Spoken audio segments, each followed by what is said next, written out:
좋은 아침입니다. 하나님과 말씀과 오늘 다시 시작. 안녕하세요, 김배관 목사입니다. 오늘 함께 묵상할 말씀은 출애굽기 2장입니다. 중심 구절은 출애굽기 2장 24에서 25절입니다.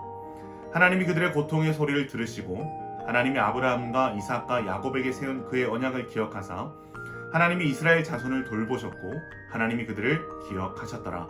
아멘. 자기 백성을 향한 하나님의 구속 계획은 반드시 하나님의 때에 하나님의 방법으로 성취됩니다. 현재 이스라엘은 엄청난 고통과 위기 속에 있습니다.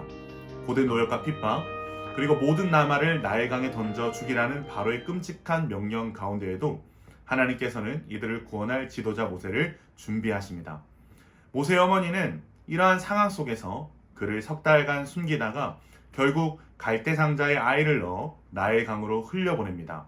여기서 요게벳이 모세를 넣은 갈대 상자는 히브리어로 테바입니다. 테바는 성경에 딱 2번 사용된 단어인데 한 번은 여기에서 또 다른 한 번은 노아가 만든 방주가 바로 테바입니다. 즉 하나님께서는 노아를 방주에 태워 그의 생명을 살리시고 그를 통해 다시금 이 땅의 생명의 이야기가 시작되게 하신 것처럼 한 아이 모세를 택하셔서 테바에 태우신 것입니다.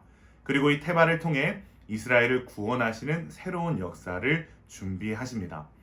이러한 요게벳의 행동에 대해 히브리서 11장은 이렇게 기록합니다. 믿음으로 모세가 낳았을 때에 그 부모가 아름다운 아이임을 보고 석 달 동안 숨겨 왕의 명령을 무서워하지 아니하였으며 아멘. 왕의 명령 앞에서도 생명 살리는 일을 택한 어머니 요게벳의 행동은 하나님을 믿는 믿음에서 출발한 것입니다. 갈대 상자에 담겨 나일강에 띄어진 모세는 마침 목욕하러 나왔던 바로의 딸에게 발견되어 그녀의 양자로 길러지게 됩니다. 이렇게 놀라운 하나님의 섭리로 강가에 버려졌던 아이가 왕자가 되어서 왕의 교육을 받게 되는 것입니다. 하나님께서는 이 과정을 통해 모세로 하여금 지도자의 기질을 갖추게 하셨습니다. 세월이 지나 어느덧 모세는 성인이 되었습니다.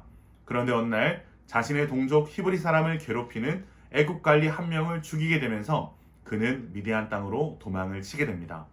그리고 그곳에서 르우엘의 딸 십보라와 결혼하여 게르솜을 낳습니다.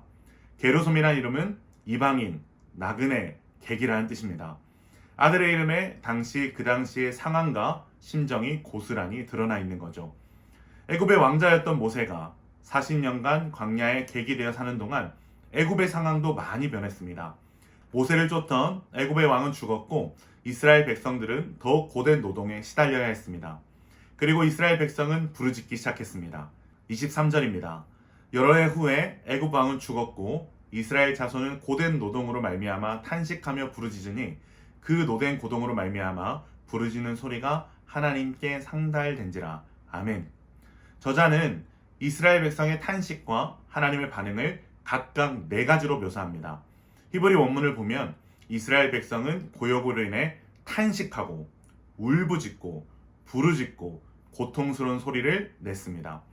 이스라엘이 이 4가지 표현으로 하나님께 자신의 어려움 형편을 알린 것처럼 저자는 하나님께서도 이스라엘의 형편을 헤아리셨다는 것을 4가지로 표현합니다. 24에서 25절입니다. 하나님이 그들의 고통의 소리를 들으시고 하나님이 아브라함과 이삭과 야곱에게 세운 그의 언약을 기억하사 하나님이 이스라엘 자손을 돌보셨고 하나님이 그들을 기억하셨더라. 아멘. 히브리어 원문을 보면 하나님은 그들의 부르짖음을 들으시고 기억하시고 보시고 헤아리셨다라고 해석할 수 있습니다.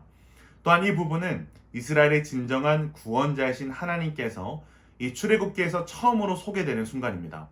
여기에 처음 등장하는 하나님은 어떤 하나님이십니까? 백성의 어려운 형편에 대해 큰 관심을 가지시는 하나님입니다. 특별히 하나님께서는 아브라함, 이삭, 야곱과의 언약을 기억하시는 하나님이신데요.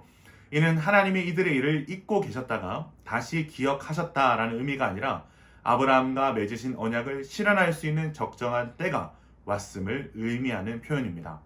사랑하는 기쁨 가정 여러분, 오늘 본문은 하나님의 때에 대해서 우리에게 힌트를 주고 있습니다. 하나님은 분명 이스라엘이 애굽을 떠나 가나안 땅으로 가는 계획을 가지고 계십니다.